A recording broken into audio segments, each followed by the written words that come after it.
Good evening, everyone. It's now 7:30. We have 26 people online, although 50 odd people registered. So we shall make a start.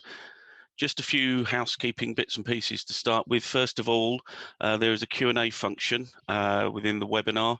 You can find the controls in different places depending on which client you're using. If you can use that to ask questions rather than the chat facility, it would be appreciated.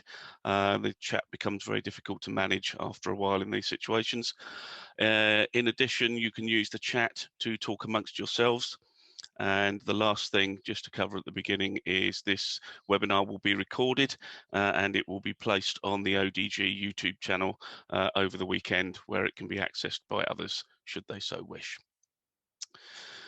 Okay, so let's get going then. So we're here to talk about striking today. I'm quite pleased that a number of people that want to talk about striking. It's a very important subject. So first of all, let's take a look at what, when and how. So the first question that we want to ask really, or people ask when you start to talk to them about it, is what is striking? Striking is, I describe as the quality part of what bell ringers do. So we ring methods, we ring call changes, we ring rounds, but the striking is the measure of how well we do that. And we are looking to have in English change ringing bells struck evenly with an even gap between them and an even length of row whilst we're ringing those changes. It's also how we do it. It's how we execute it and how well we perform when we're ringing our methods and our changes. Okay, so during this webinar, there will be a little bit of audience participation, and there's a question there that says, when does learning striking start? So I'm going to put a little poll up on the screen. Yeah, there it is there. So talking about striking, at what stage should we start to think and talk about striking? And there are 4 options there. So if you'd like to choose one, I'll give time for people to cast their vote.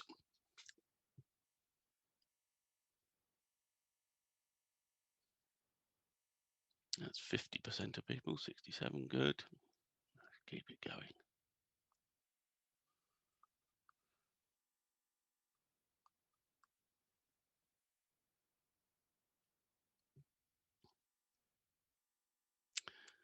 Okay, so let's end that there, and I shall share the results on the screen so you can all see what's been put in there. Now, one thing to remember during this is this presentation is not the be all and end all. It is not to discuss every single possible strategy, and it's not to say that I'm right about everything. This is about what I think to be right, and people are very welcome to challenge me at the end in the Q&A. I'm quite happy with that. But I'm pleased to say there that I think most people have got that right. So when we talk about striking, we need to be talking about at least listening skills right at the very beginning. So as soon as the person that's learning is ringing on an open bell, even with backstrokes and handstrokes, they need to be understanding when their bell rings. Now, ringing a tower bell is nothing like playing a piano or ringing a handbell, where the sound that you get follows immediately an action you take. So we all know as ringers that when you pull the backstroke, the bell sounds as you catch the handstroke. And when you pull the handstroke, the bell rings as your hands pass your face at the backstroke. That needs to be pointed out at the very beginning. And talking about striking and how good the ringing is needs to happen at the beginning as well. Now, if you talk about it from the first lesson, that's a good thing. Now, if you've not got a handling practice and the person that is learning is in with a band that is at a normal practice night, you can talk to them about striking and how good a particular piece of ringing was right from the beginning. If we don't start talking about it at the beginning, we forget about it. And then we get to rounds and we're trying to teach striking when we've got to rounds. So we need to understand what striking is beforehand, in my view. And everybody needs to know what they're aiming for. Now, what does good sound like? That's a very interesting thing. There will be many, many ringers across the country who will have never heard really good ringing, and they don't know what they're aiming for. But there are ways to overcome that, which I will cover later on. And how can we get good striking? Well, I sort of guess that's what this is all about, really. So we will dive in to the next section, which is around about the skills that are useful for learning to strike your bell properly. So the first thing is you need to be able to handle a bell confidently. You need to have good bell control. If you're unable to handle a bell properly and hold it at the balance at hand stroke and backstroke and ring it slowly and quickly, you won't be able to strike your bell in changes. You'll probably be able to ring good rounds. You have an opportunity to ring good rounds and call changes, but method ringing won't work. Now, I've put in there something called be the bell, or it's a term that I use, and a lot of people laugh at me for that when I say be the bell, but there is a lot in it. So you are effectively connected to the bell that is upstairs through a rope, and you have control of it. And effectively, as silly as this sounds, you and the bell need to be one unit when you're ringing it. There needs to be no thought into how you're ringing the bell. It just needs to happen. And that can only come with a lot of practice. So good handling and bell control is the first thing. Listening and hearing. So this is why we talk about striking and listening right from the very first lesson. If you can't hear your own bell, it is unlikely that you're going to be able to place it 100% accurately all of the time. So you need to be able to hear your own bell individually and ultimately in rounds and in changes as well. The third thing in here, which for me is one of the most important things, is a sense of rhythm. So you need to be able to ring rhythmically and pick up the rhythm from a piece of ringing and go with it. And knowing what good is and what bad is. So that goes back to talking and about striking right at the very beginning of the education process, is people need to know what good is and know what they're aiming for. And they also need to know what bad sounds like and what they're not aiming for. An interesting one here, and this I'm going to put another poll up here, rope sight. This is strongly debated, and I'm interested to know what people's views are here, certainly from the experienced ringers. Do you feel that rope sight is an aid to good striking? So there's the poll. Let's see where we get to.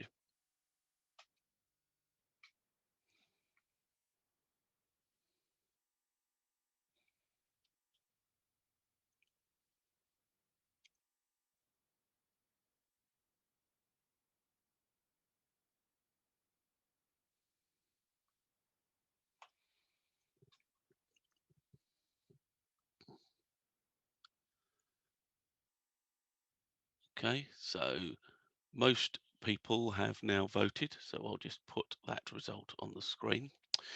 And I will reveal now that I put no. I see most people have put yes. And I accept that it can be argued that seeing the bell in front of you and the bells that are around you when you're ringing changes can help you find your way through a method. But I personally don't think it's an integral part of learning how to strike a bell. Odd struck bells are not easy to follow, and if you're on an odd struck bell yourself and the bell you're following is odd struck, you're constantly needing to look, in my view, and compensate where you need to be pulling after that bell. I'm not saying I'm right. I just don't think rope sight is useful. There'll be people that argue the other way, but I won't be covering rope sight in this particular webinar. Okay, so attitude and approach to this is an interesting subject. So striking matters. I think we know that. I think we all agree that just ringing a plain course of bob doubles and getting to the end and it being pretty ropey and not sounding very good is not a good place to be. So to get it right, we need to have the desire to get it right. And the key thing about this for me is, as individuals, we've now got 31 people on this webinar. And most people, or a lot of people, might be a lone attender from a tower. Something that's important to remember is you won't achieve good striking on your own. So it needs to be the desired approach of the band to achieve a high quality, and everybody needs to commit to it. I've got no answers for making that the case, but it is a fact. You can't achieve it individually. Competition is good. It focuses the mind. If a band is entering a striking competition, for instance, that drives a collective desire to do well. It's also quite useful when you're teaching new ringers as well, especially if you're lucky enough to have a number of new ringers. Getting some competition going on how well they can strike is a good way forward. Why have I put this in? It's okay to talk about striking. Now, in my view, I've been a ringer now for nearly 40 years, and striking as a subject has always been almost taboo. You'll put somebody right in a method, or you'll help them with their bell control, and you will observe and correct faults. But correcting faults in striking seems to be a problem. It seems that people are worried about people's reaction if you talk about their striking, and therefore people shy away from it. That really isn't something that's going to help anyone. If it's wrong, somebody has to say something. It might briefly upset people, but they need to receive the constructive feedback as well. And this is more with ringers that have been doing it for a long time and have come along with a background of not having their striking spoken about. Um, but they won't be able to progress unless they're willing to accept the feedback. Who's the judge? Here's another poll coming up. It's an interesting one for me. So I launched the poll. Who do you think is the judge when it comes to striking? Is it the tower captain, the strikometer, the conductor, the band, or the people outside? There's lots of options there.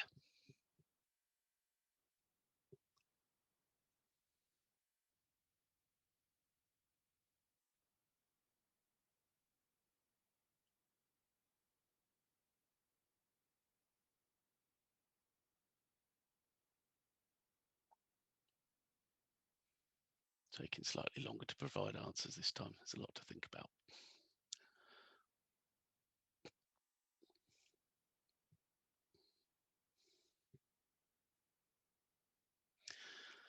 Okay, so we've got most of the answers in, so I'll put the results on the screen here. So what came out in front there is the band, which is good. I like that. I think the right answer here is all of those are correct, because everybody is the judge. Now, the strikeometer is the odd one out in there. The strikeometer will give you actual feedback on whether you're quick, whether you're slow, in a relative position throughout the row. it can't tell you how to fix it or anything like that. It's a good tool. And don't get me wrong, I like the idea of a strikeometer to tell people or advise people on what is wrong with their striking, but it doesn't tell them how to correct it. I would expect the tower captain and the conductor and the band to be able to talk amongst themselves, to collectively talk about what the striking was like and how it could be bettered. And believe it or not, people outside do know the difference between good and bad. I remember when I was growing up, and I remember some particularly bad wedding ringing once, and I was quite grumpy about it. And the tower captain said, "Well, they don't know the difference outside anyway." That's not true. Everyone is the judge of the quality. You can tell when it's good or bad. So my view is everyone is the judge, and they should be able to talk freely and take the criticism.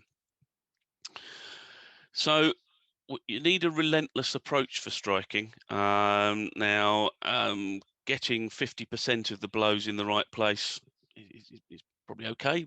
70's better, 80's better. 99 is what you're aiming for, or 100. You should, in fact, 100. You should be aiming for every single blow to be in the right place. Everybody makes errors, and striking falls off. I totally accept that, but everybody should be looking for a perfect score if they can possibly get it. One of the things that helps with getting the quality at all stages right is getting the rounds right first. I'm sure people have been at practices where they've pulled off in rounds, they've rung 2 whole pulls of round, and somebody says, "Go Bob doubles." 2 whole pulls of rounds isn't long enough. That ringing hasn't got any rhythm by that point, unless you're a band that's very, very used to ringing with each other week in, week out, and you're excellent strikers. It's really important to get every stage of a piece of ringing right to reap the rewards as it goes through. And every row counts. We ring in rows of bells in different orders or in the same order, and every single one of the rows in a piece of ringing counts. Half muffled ringing, I will give it as an example here. Your backstrokes count just as much as your hand strokes. I remember somebody saying to me once, and somebody that's doesn't live too far away from here is, "Oh, good, they're half muffled. I don't have to concentrate on my backstrokes so much." That's not the outlook that people should be looking for here. Every single row counts when you're trying to achieve a good score. Okay. So let's take some of the skills then and look at them in a little bit more detail. So on the screen there it says, to attain good and consistent striking, a ringer must be relaxed and have effective control of their bell. So that goes right back to the first point in terms of bell control. So let's have a look at how we can achieve that. This is probably the easiest one of the lot. Art has a course, it's the M1 course, which teaches people how to handle a bell. So we need to get as many instructors on that course as possible. Now, there'll be some people on this call that will be saying, "Colin, what are you talking about? You hate art." That, I would admit, I was not a fan of art in the early days. I have, however, seen art evolve over the years, and I have been myself on an M1 course, which, having been teaching people for the best part of 30 odd years, it taught me new things, and it is very good. So it also helps to teach people in a consistent manner, and it also helps us to get some more instructors out there. So get the instructors on a art-led M1 course, and then teach your people from there. And if they have good striking, good bell control, the good striking will follow. Once somebody can handle a bell, they need to be able to control a bell. There's a big difference between those. Handling a bell basically means you can ring a hand stroke and a backstroke, and you can probably stand at hand stroke and backstroke. But be able to control your bell at more more quick and more slow speeds is absolutely critical. So what are the options for that? There are lots of fun exercises for this. There's something called forwards and backwards rounds, where you ring rounds forward, and then once you're ringing really good rounds forward, you just change to backwards rounds in one row. So that helps people be able to hold their bell on their balance and wait. Moving on to the next one, there's an exercise called, I've called them rallentando and accelerando. So basically, that is just ringing rounds, and you start off by ringing rounds at a normal speed, and you slow down, and you slow down, and you slow down, and the gaps in between the bells get bigger and bigger and bigger. And the challenge there is to try and maintain perfect rounds as slowly as you possibly can. And in the other direction is accelerando, which is almost like starting to lower a bell, but you just get faster and faster and faster, and still be able to maintain accurate rounds. Let's jump call changes. So those of us that have run call changes, we normally have a rule where bells can either stay in one place, move one place up or one place down. Jump changes moves people more than one blow at a time, and that is a good test of whether somebody can control their bell at the balance and at a faster speed.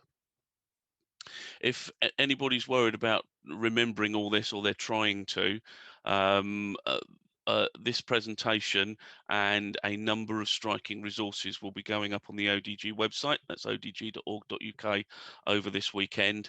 If you navigate to the Learning and Development section of the website, and then find the resources section, there will be another section in there called striking, and there will be things going up over this weekend, which explains some of these things in more detail, and it includes this presentation as well.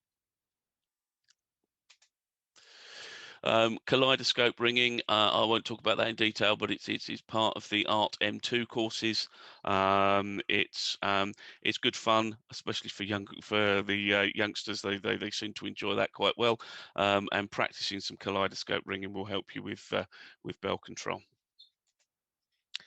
Tunes is an interesting one. It's amazing how many tunes can be rung on at a 6 or 8 bell tower, and it's very slow, admittedly, and it forces people to be able to stand their bell at hand stroke and backstroke. But also in that resource pack, there will be some ideas for tune ringing with the bell numbers that people can practice in their own tower to practice their bell control as well. Okay. Moving on from there, the quality control of it. So this goes back to talking about striking, and being able to, as a band, discuss what was good and bad. So there needs to be discussion when you're practicing striking, just to do the exercise and then stop.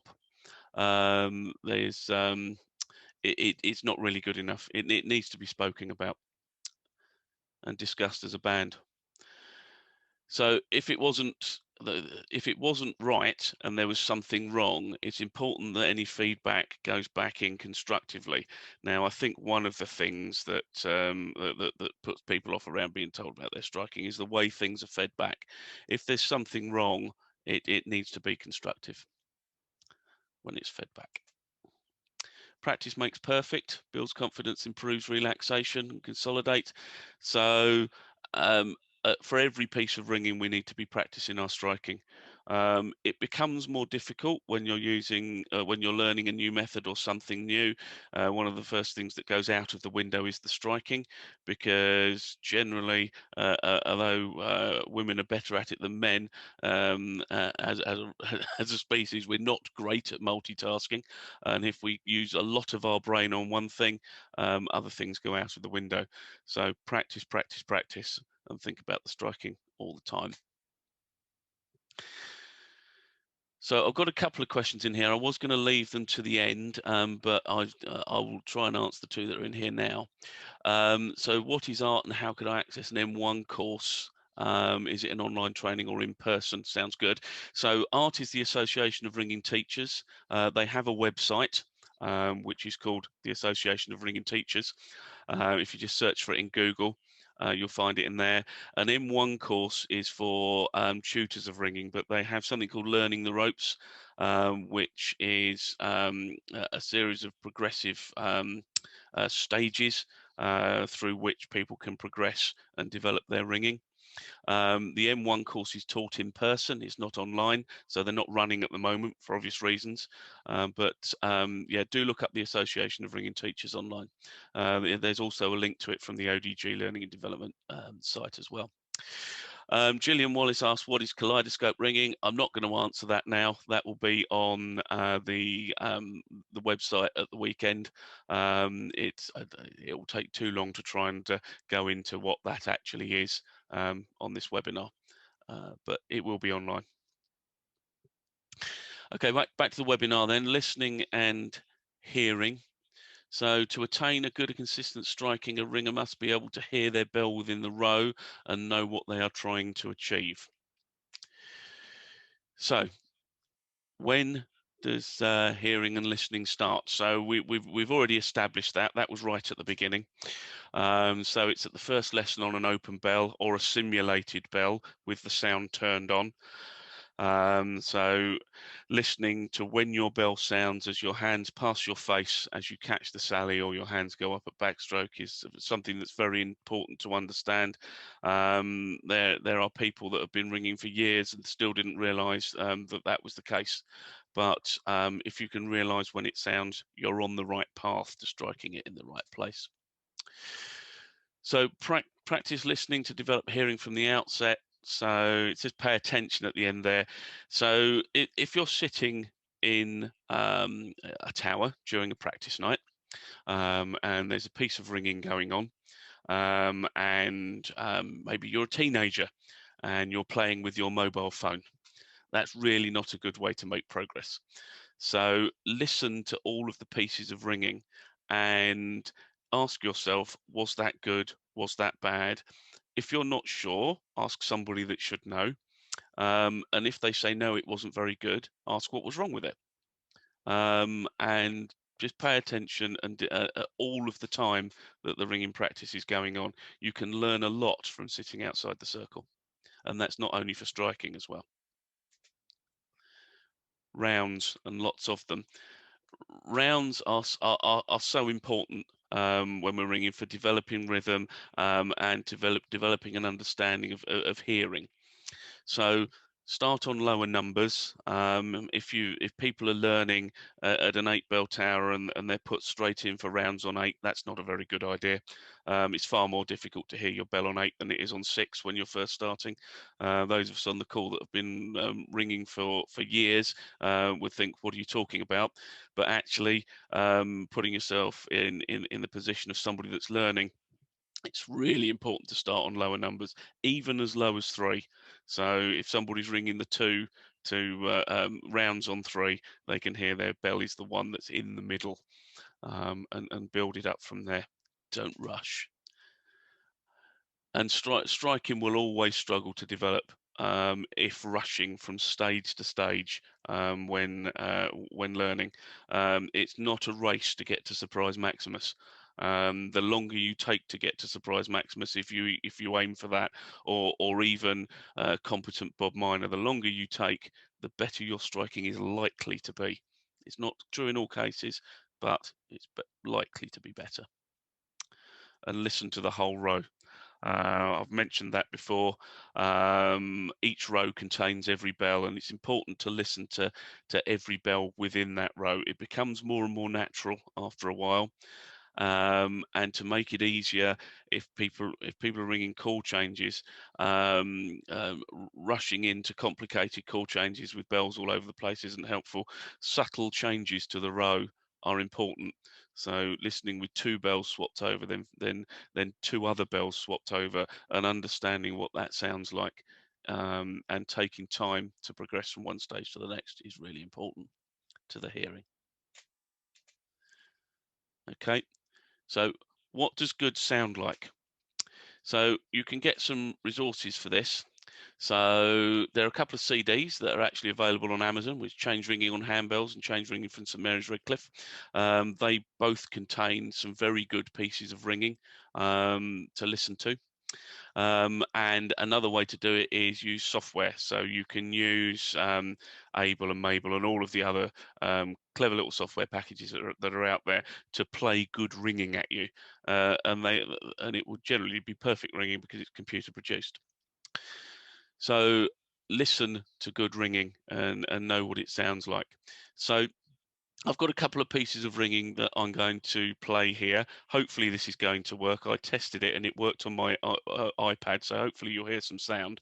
The first one I'm going to play here is an extract from a Peerless Stedman Triples at Long Ashton. This is 8-bell ringing that I would consider. Both of these two, I will say beforehand, are good ringing. They're not perfect. Okay, off we go.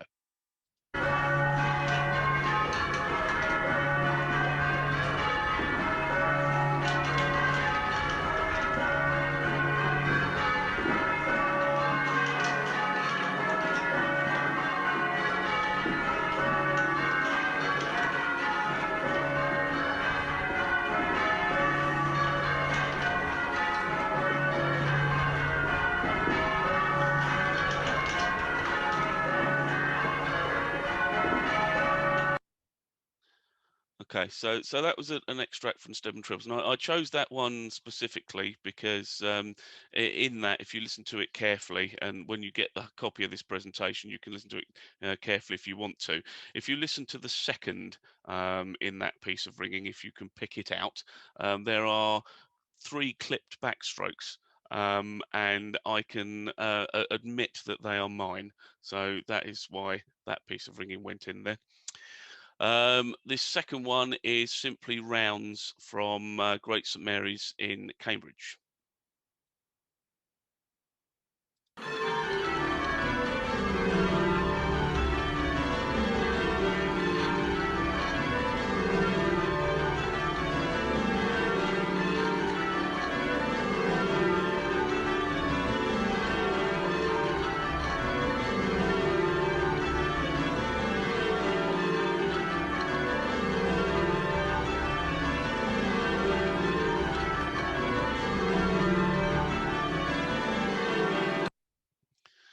Okay, so that was rounds from Great St Mary's in Cambridge, and that was the Birmingham Striking Competition Band in 2018.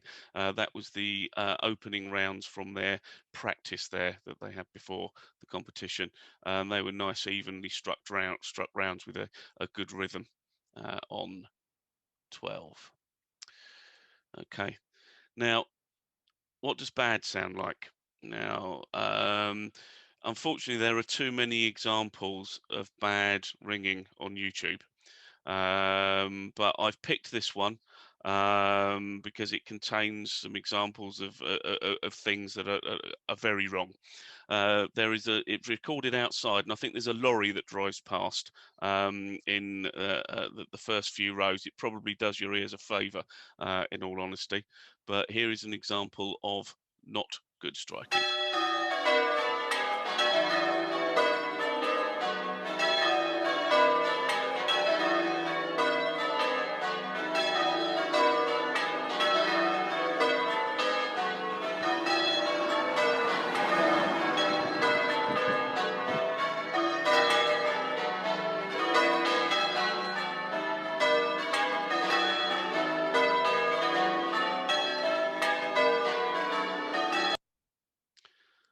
Okay, so I can almost guarantee that there was nobody in that band saying what was wrong with that piece of ringing. It's very noticeable that in the rounds at the beginning, the treble didn't get any backstrokes in the right place. It was in the previous row. And one of the things that I've been talking about in here, they were already ringing changes, and that was either plain bob or plain hunt on 8. They were already ringing changes after 3 whole pools of rounds, and none of those rounds were good. So do listen to some bad ringing as well, and know what you're not aiming for, and at least you'll know then if it is bad. Oh, wrong button. Sorry. So simulators. Now, I said earlier on that you can't become a good striker on your own, and I do maintain that. However, simulators can be used to achieve some good results. If your tower is lucky enough to have a simulator with either a dumbbell or with sensors attached to the existing bells, um, then it gives the opportunity to ring rounds and ring a covering bell with the computer ringing the bells beneath you. So the beauty of that is as you're developing, you can be the only person that's wrong in the wrong place. So it's very, very easy to tell if it's you. If you're ringing in a band of ringers who are all odd struck, and there is such a thing as odd struck ringers, then to understand whether it's you or not becomes far more difficult. So if you're lucky enough to have access to a simulator, do have a look at the exercises you can do. I will be putting some links on the website at the weekend. There's going to be quite a lot going up there to some links to some simulator exercises that people have produced for towers to use. Okay. So you might think, well, why have you put a picture of a church up there? That is because I wanted to play another piece of ringing. Now, in the West Country, a lot of call changes are rung, and there is far more focus on striking in the West Country. The call changes exceptionally well than there is on any sort of method ringing or complexity. Now, I'm going to change my screen share here, so hopefully it's going to go work well. So at the moment, you've probably all got a blank screen. Now, this piece of ringing here is some of the best ringing that I think I've ever heard. I'll play about a minute of it. I can't play the full 17, but I think this is pretty good.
Okay, so you notice the West Country accent of the call change caller there.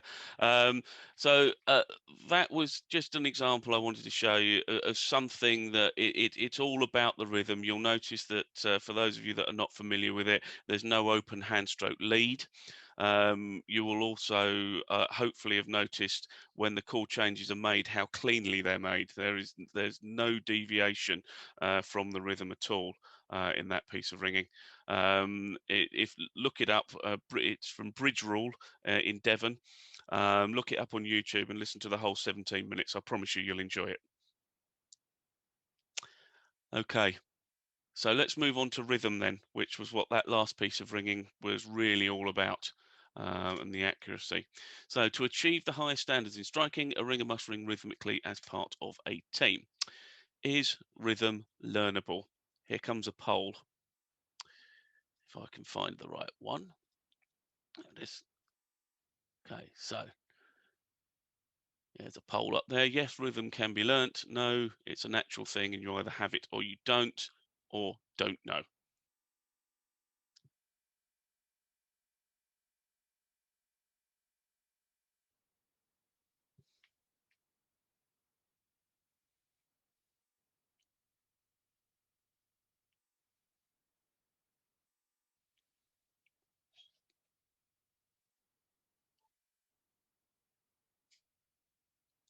Okay, that's everybody voted, so I shall share the results.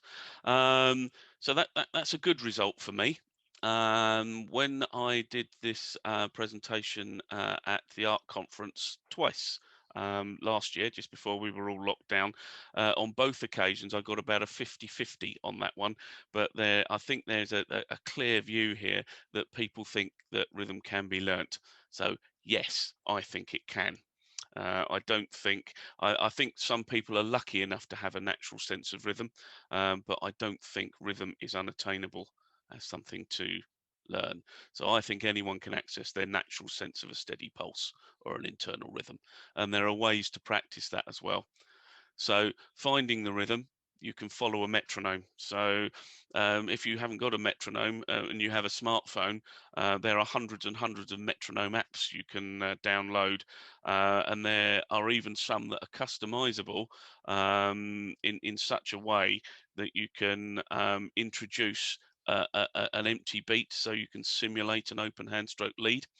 So you can simulate either clapping along to a metronome, or listening to it, or tapping it out, or something else. So follow a metronome. Um, Movement is great to internalize a beat. So what you could do is put some really rhythmical ringing on in your lounge and dance around the lounge to it rhythmically. I'm not suggesting anybody really does that. But in terms of internalizing a rhythm, it's a very good thing to do, is moving. And I'm sorry, I've still got the poll results on the screen. I'll just take them down out of the way. Okay. So listen to good ringing and music with a strong underlying beat. So listen to some of that ringing, like that ringing from Bridge Rule back there, and some other good ringing. Get the change ringing on Handbell CD and listen to some of it. Know what good ringing sounds like, and try and get involved with it and get involved with the rhythm. And relax and keep it simple. Sometimes it might be hard to relax at the beginning when you've only just learned to handle a bell, or you're nervous about ringing your method or whatever you're doing. But try and relax. Keep things simple. Lots of rounds, and progress slowly. The ringing beat is actually really simple. It doesn't change once you set off in a piece of ringing. It might gradually get a bit faster if it's really good, but it doesn't actually change in any way. Okay, handbells and boom whackers. So the thing about those handbells, I think we all know what they are. Boom whackers are, for those that don't know, are tubes of plastic which are tuned to a diatonic scale. So if you hit them, you get a note, and you can get them from Amazon. And if yeah, there are certainly, if there are children in the tower that are learning, they love to have a go on boom whackers, ringing rounds and maybe ringing some plain hunts or chord changes. The beauty of them is there's no bell control concerns. So when you're ringing a tower bell, you're thinking about pulling hand strokes, back strokes, and when it's going to ring, etc. With a hand bell and a boom whacker, you get an instant result, so you can get the rhythm going quite easily. You've got two hands, so you could have two handbells or two boom whackers, so you can get doubly involved in the rhythm by ringing two of them. And again, use a metronome if as well in conjunction with those.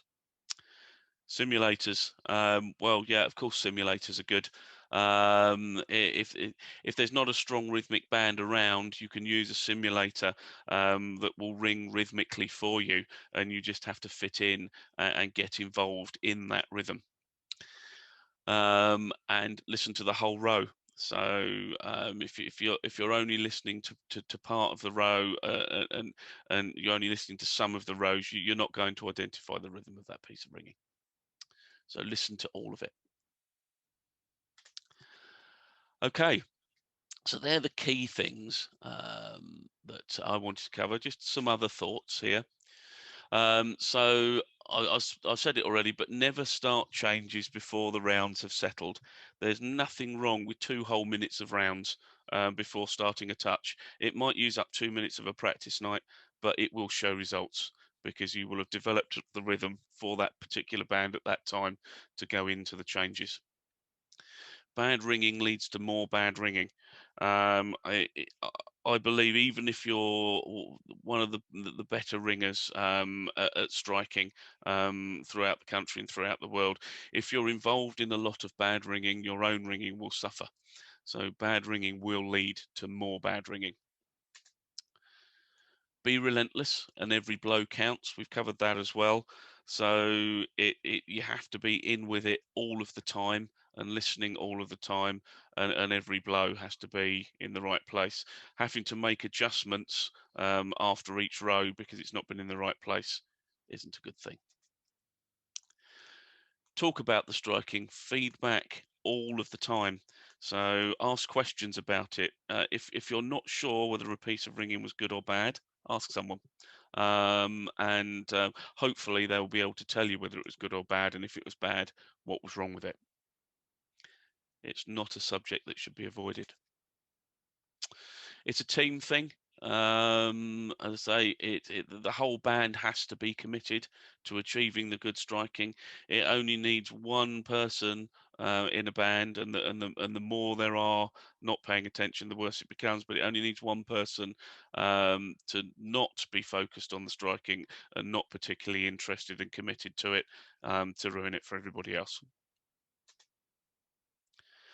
Um, I think I covered that in another bullet point, actually. Ask, and ask about your own striking as well. If you feel something's wrong and nobody's telling you, ask them and seek feedback from people.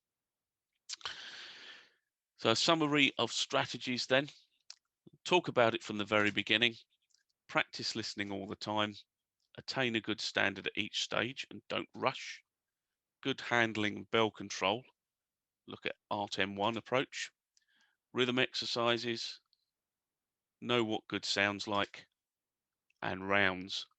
Lots and lots and lots of rounds. Okay. So that comes to the end of the presentation as such. There is time for questions if people have any. Let's see what we've got. I've only got 2 more points in here. I've got a mess.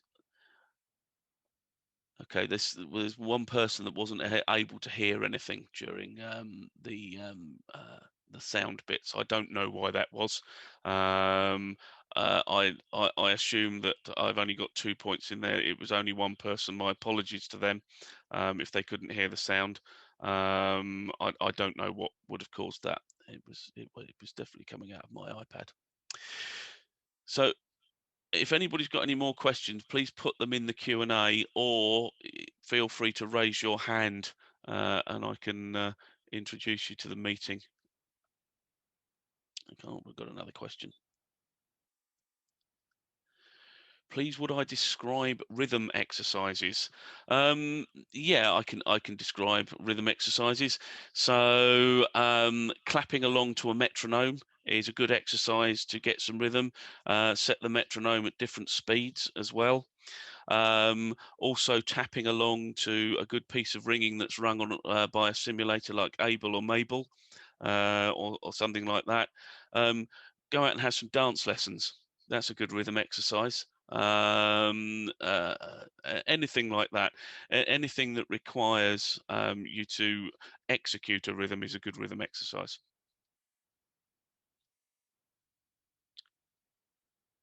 Okay, are there any more questions, either raise your hands or put them in the Q&A. Let's give it a few minutes. I know it takes people time to type if they don't want to talk.